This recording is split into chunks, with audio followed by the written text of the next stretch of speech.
Hello, St. Philip Deacon friends. Pastor Tim Westermeyer here. It's good to be with you again through this podcast. Today, I want to reflect on the fact that all of us right now, I assume, have a little bit of extra time on our hands. I'd be interested in knowing how you are spending some of that time.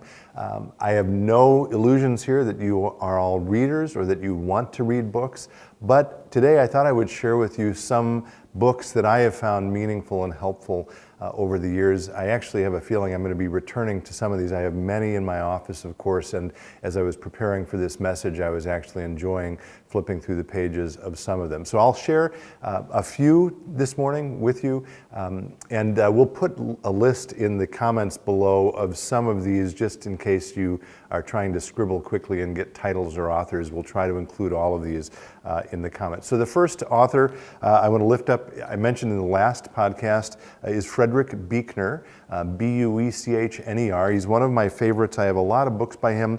If you're interested in starting with him, though, I would suggest a trilogy of Peculiar Treasures. This is a book, it's sort of dictionary format of characters from the Bible. And then there are two others that are part of that same trilogy, Wishful Thinking, A Seeker's ABC, and Whistling in the Dark, A Doubter's Dictionary. All of those are, again, dictionary format, so there's a single word with a commentary that ranges from a few lines to a page or two. A slightly more serious book by him is Telling the Truth. The Gospel is Tragedy, Comedy, and Fairy Tale. This is based on some lectures he gave, and there are many more where that came from, but that's a good starting point for Frederick Buechner. It will not surprise you, I've mentioned him already in one of these podcasts, that C.S. Lewis is a huge favorite of mine. You cannot go wrong with Mere Christianity. It is regularly considered one of the most important books of the 20th century by a theological author. I'm also a really big fan of Lewis's essays. One great collection of essays is The Weight of Glory. That's readily available.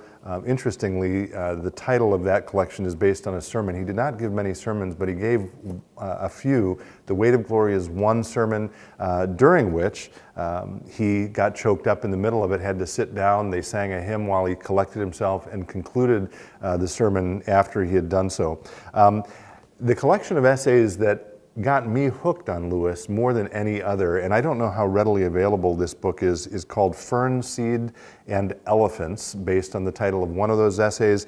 In this collection, there's an essay called Membership, which is perhaps the best writing in my mind on the Pauline understanding of what it means to be the body of Christ, to be members of one another, which again, during this time we are experiencing in a new and different way since we aren't gathering together as much. So that's C.S. Lewis. I want to lift up a woman named Dorothy Sayers. This particular volume is a volume called The Man Born to be King. It's interesting, and I mention it in relation to C.S. Lewis because she wrote it as a play for the BBC. You can look it up on Wikipedia or somewhere. She got into a lot of trouble because it's the story of Jesus' life, and that meant that Jesus was a character in the play who had to speak, and there was a big controversy about it. But parallel to Lewis's Mere Christianity, both Mere Christianity and The Man Born to be King appeared on the BBC during World War II. And C.S. Lewis said every Lent, and that's the season we're in now, he actually read this entire volume. So I commend that to you.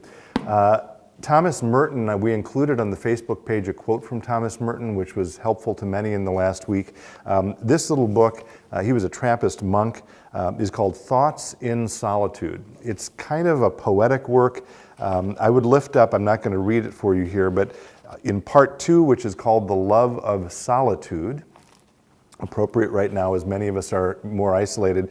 The second writing in that chapter is sort of a paraphrase of Psalm 23. It's also kind of connected to the prayer of good courage, which Pastor Matheson included in her sermon this past week. But it's a beautiful, very easy book to read, deeply spiritual. One of my sort of soapboxes is the intersection of faith and science.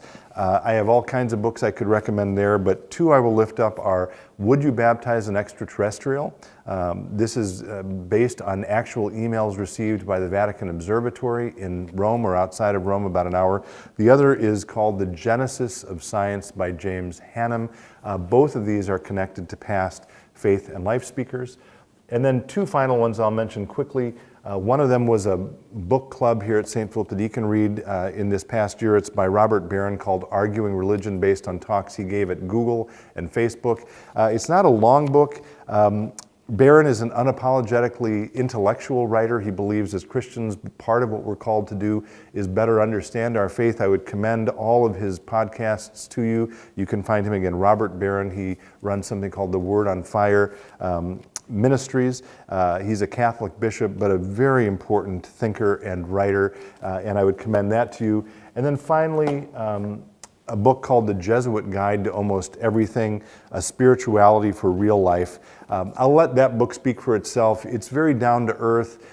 It's real. It's based on Ignatian spirituality. Ignatius was a military man before he became the founder of the Ignatian Order, of the Jesuits, and he has a lot to say to us even today, 500 years later. As always, I'd welcome your thoughts. What are you reading? What do you like to read? How are you spending your extra time during this period? Include those in the comments below. And as always, until next time, be safe, stay in touch, and God bless.